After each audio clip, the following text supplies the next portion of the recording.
Amici bellini, dobbiamo mettere un attimo pausa al campionato italiano e dobbiamo riflettere un attimo su quello internazionale. Il Manchester City, il Paris Saint-Germain, oggi giocheranno anche Real, Chelsea, poi dopo guarderemo l'Europa League. Cominciamo. È un martedì pazzesco. Rumori incredibili, rumori. Allora, la prima che mi viene in mente, che mi è venuta in mente subito dopo The Power of Love, è The Eye of the Tiger. E quindi ovviamente parte subito l'idea. Quando dici The Eye of the Tiger non pensi nemmeno alla band che l'ha scritta, ma pensi subito al film. E quindi parliamo della saga di Rocky. Ed è particolare, l'ho scelta perché è una di quelle canzoni che quando esce ti resta in testa. È la prima che quando stai facendo il soundcheck con gli amici e ti stai preparando così, qualcuno la accenna e tutti la suonano, molto spesso male, perché è facile, molto spesso è una di quelle canzoni facili da suonare male e resta legata indissolubilmente al film, al personaggio di Rocky, all'attore Sylvester Stallone per sempre, nonostante io non sia mai stato un fan né del pugilato né della saga in se stessa. Allora, pensa come è riuscita a essere trasversale la canzone. Esattamente, infatti poi ti porta anche a fare delle ricerche, no? Ma chi è il cantante, perché è diventata così famosa in quel periodo, e quindi cerchi.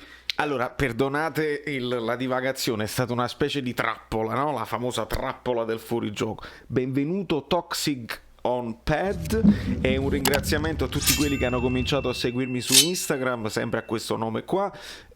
Siamo 2000, oltre i 2000, seguitemi perché ci stiamo divertendo anche lì.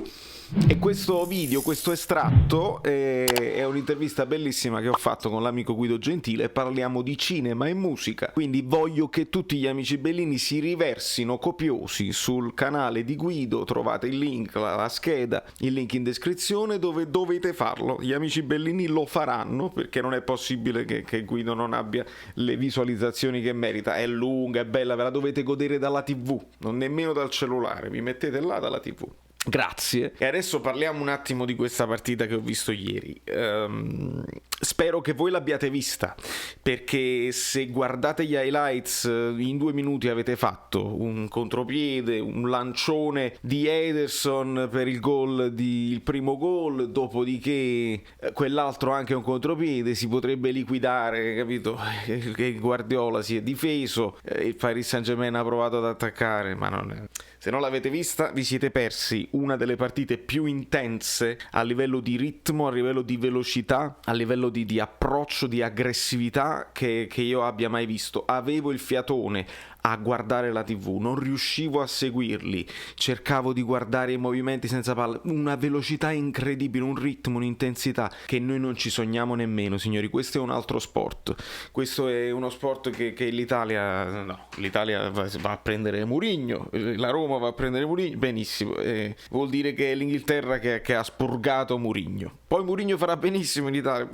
Non sto I'm not hating on the project of Roma, assolutamente no, va benissimo, anzi è un personaggio che a me fa piacere ritrovare, non è banale, lo sapete che amo i personaggi non banali e possiamo divertirci l'anno prossimo. Però quello che ho visto ieri, allora voglio un attimo mettervi in chiaro una cosa. Prima di tutto Guardiola è quello che nel 2009-2010 diceva: il mio centravanti è lo spazio, ok? E quindi cercava di capire, si inventava, insomma, il Messi che c'è, non c'è. È anche troppo facile parlare di falso 9, non è proprio così. Ci sono degli articoli approfonditi belli su cui si può studiare la situazione l'evoluzione del centravanti, perché ce ne sono tantissimi diversi tipi e non è detto che uno è meglio dell'altro, dipende da tu come lo sfrutti e come gli fai girare la squadra intorno, perché il centravanti può creare lo spazio, può essere il finalizzatore. Fatevi un paio di calcoli, no? Higuain era il finalizzatore con il Napoli, ma lui aveva le capacità anche di fare il numero 10. Mertens era il finalizzatore, ma veniva poi a fare raccordo, eccetera eccetera, l'inserimento dei centrocampisti, perché poi il Napoli comunque faceva segnare e partecipare alla manovra anche gli altri. È troppo bello ed è troppo complicato da liquidare in un solo video, però voglio rimanere sul pezzo. Il Manchester City, voglio farvi notare due cose. il Manchester City giocava senza Sterling, senza Agüero e senza Gesù, perché si butta nella mischia Foden, che è una bestia, si mette in campo Mahrez, il nostro moderatore, Mahrez,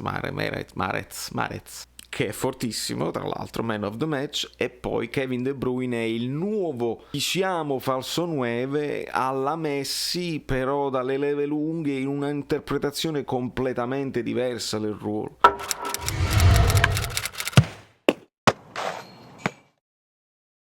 De Bruyne per me è uno Zielinski più alto, più formato ovviamente. Zielinski dovrebbe guardare lì, e per me Zielinski è più elegante di De Bruyne. De Bruyne però ha un tiro, percentuale di passaggi riusciti, un tiro incredibile, un'intelligenza tattica pazzesca.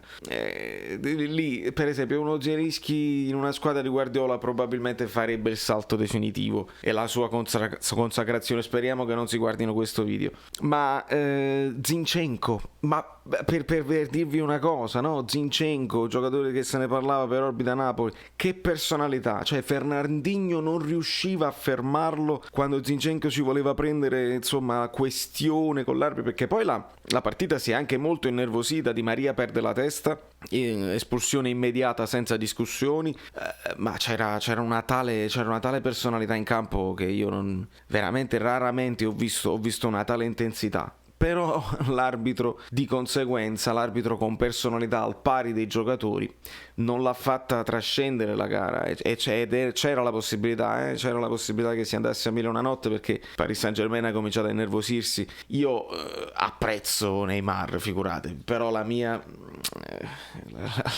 pecca, che individuo sempre in Neymar da tempi non sospetti, la tocchi un pochino troppo, amore mio, la palla, ti sei innamorato di un dribbling in più, quando invece intorno i movimenti te li fanno pure. E io non dico nemmeno che il Paris Saint-Germain abbia giocato male, ci hanno provato. Il problema è che ti manca Mbappé e perdi tanto dell'imprevedibilità, perché Neymar è fortissimo, sì, però sai, o se ne va a destra o se ne va a sinistra, è un dribblomane, tutto intorno puoi controllare, è una roba bellissima. Però non vorrei, capito, uscire fuori dal seminato. Il conquibus è questo, è che probabilmente in finale al Manchester City, e vabbè, probabilmente una tra il Chelsea, e potrebbe anche andare, e quindi sarebbero due inglesi in finale. Dall'altra parte il Manchester United sicuramente va in finale, e poi si deve vedere l'Arsenal. Quindi ci sono due squadre spagnole che contengono la finale alle altre due squadre inglesi, e riflettiamo, e io dico solamente questo: riflettiamo e vediamo se riusciamo a metterci al passo, invece di comprare vecchie leve, vecchie guardie, vecchi bacucchi. Io voglio fare io sto rendendo la vita impossibile a Napoli, alla società Calcio Napoli, però l'acquisto di Osimhen per me deve meritare un applauso, perché è meglio così.